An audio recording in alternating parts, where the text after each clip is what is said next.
Hey, and welcome back to Releve, where we introduce you to change makers in the dance industry and beyond. My name is Takia, and I am the founder of Brown Girls Do Ballet, and I'm excited that you've decided to join us for yet another episode. If you are familiar with Brown Girls Do Ballet, that you know every year we do a fundraising calendar. This year's calendar, the 2021 calendar features today's special guest. Her name is Carmen Jones. She is a dancer, choreographer, and ballet instructor, right now based in Houston, Texas, but available worldwide, right? And I hope that you love her as much as we do. She is a queen. So without further ado, Carmen Jones. Hi, my name is Carmen Jones. I am from Houston, Texas, and I'm a dancer, choreographer, and ballet instructor. I started dancing at 5, but I always tell people that I fell in love with ballet when I was 8. I was in 3rd grade at Poe Elementary School. We were doing Waltz of the Flowers, and I had a pink tutu and a flower crown, so I think that had a lot to do with it. But after that, I went on to study dance at Johnston Middle School, which at the time was a feed-in for the High School for Performing and Visual Arts. I absolutely loved dancing there. I had great teachers, and so it just felt natural for me to audition for the High School for Performing and Visual Arts, and I did. Unfortunately, I was waitlisted, but at the end of the summer, I did get the call that I was accepted, and so I went on to study at HSPVA as a dance major. And I loved PVA, but unfortunately my time there was very difficult. I was very passionate about ballet, but at the time it just, there wasn't a lot of representation for brown ballerinas.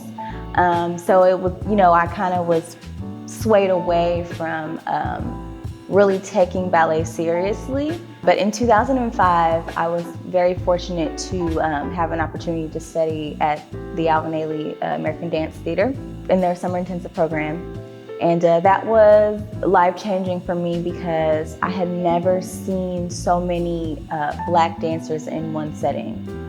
So, growing up in Houston and studying dance and having a love for ballet, you're typically the only brown girl in your class, or, one of the very few. So that was an amazing experience for me, first to get to experience New York City that young and in all of its entirety, and then to just be surrounded by so many Black dancers who were encouraging and uplifting, and then also to have these amazing teachers who were just very nourishing of Black gifts. So I returned to HSPVA. I remember being a lot more serious about dancing, and I think that I, kind of made up my mind that being a dancer was what I wanted to do. But unfortunately, as a 15-year-old, you allow a lot of things to deter you. So just, I wasn't a favorite at PVA. So, it's like never having the solo or never being in the front just was extremely discouraging. And so by my senior year, I decided that I was done with dancing. I was gonna go to UT or USC and be a journalist. But in an interesting turn of events, Adelphi University on Long Island, New York, visited HSPVA and held an audition.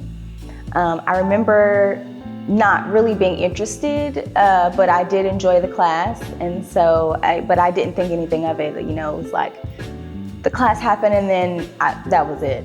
But we got the call that Adelphi wanted to offer me a dance scholarship to attend their dance department. And since I was so in between on school that my parents were like, yeah, you're going.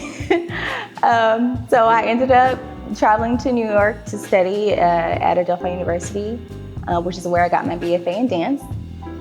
But when I graduated, I didn't feel like I had all the tools that I needed to be a successful professional dancer. So I auditioned again for the Ailey School, and I was accepted into their year-round program. And that was probably the hardest I ever worked in my life. It's not like being an undergrad. It's like, you're an adult. So I was dancing from 8:30 in the morning to 4 o'clock, and then I would leave and take the train uptown to go be a hostess at a restaurant, and then get on the subway back to Queens and do it all the next day. So that really, first of all, cultivated such a work ethic in me that I didn't have before. And then, being at Ailey is pivotal because you're surrounded by all this Black excellence, but it's also very intimidating because everybody is good. It's like everyone was at the top of their class.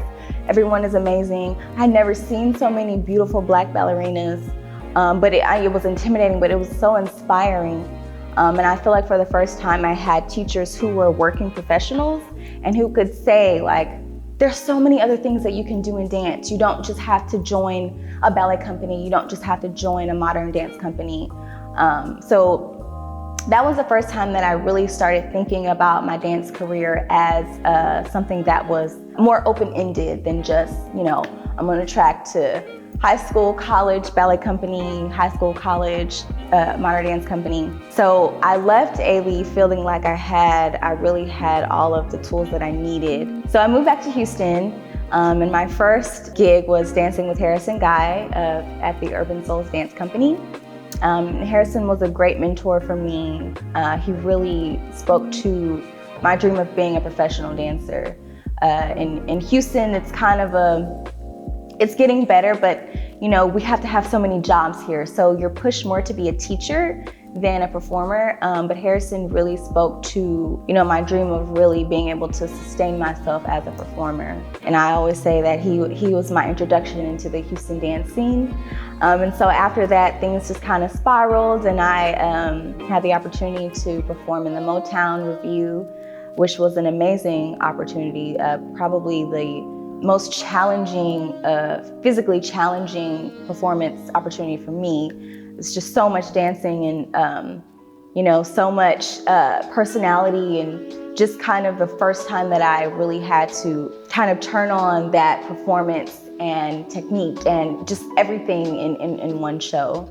And then, getting to know people and making relationships through that situation. I was extremely fortunate to have an opportunity to book a Solange music video. That was maybe the first time that I was like, okay, like commercial dance is possible. I think my misconception about it was that there was no real dancing in the commercial world, so I was never interested in it. But I got the opportunity to work with two amazing choreographers through that Solange project, and it really just changed my mind about commercial dance world in general.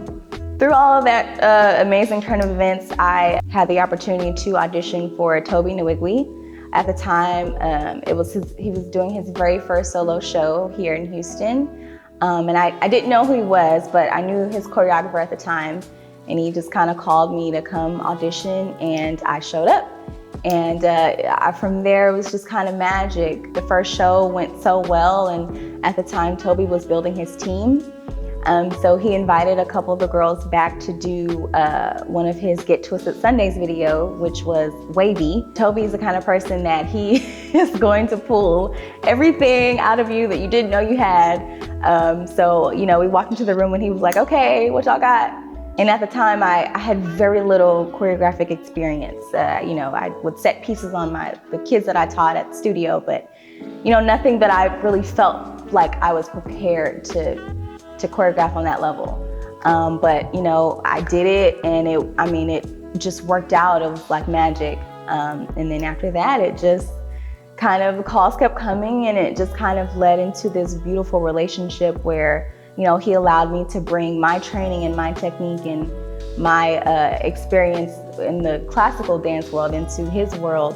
And it's just become this amazing marriage of art. It's led to tours and shows and just this amazing, this amazing dance group that I have the beautiful pleasure of being the co-choreographer of, called the Black Angels. If anybody would have asked me what I would be doing, within the dance world, I never could have imagined. For one, dancing for an artist. Two, being the choreographer for an artist. As dancers, we get so one-track minded. We think, Broadway, ballet company, modern dance company, cruise ships, but the dance world is so big, and there's so many things that we can do, and really there's so much opportunity to create our own space. So, I feel extremely blessed and fortunate that I am in this position that I really get to pioneer a new era of commercial dance and classical dance. To me, it's like my eyes are open and the sky's the limit. So this is like, I feel like I'm really just scratching the surface. Throughout all the things that I've been able to do, I really feel like this is just the beginning.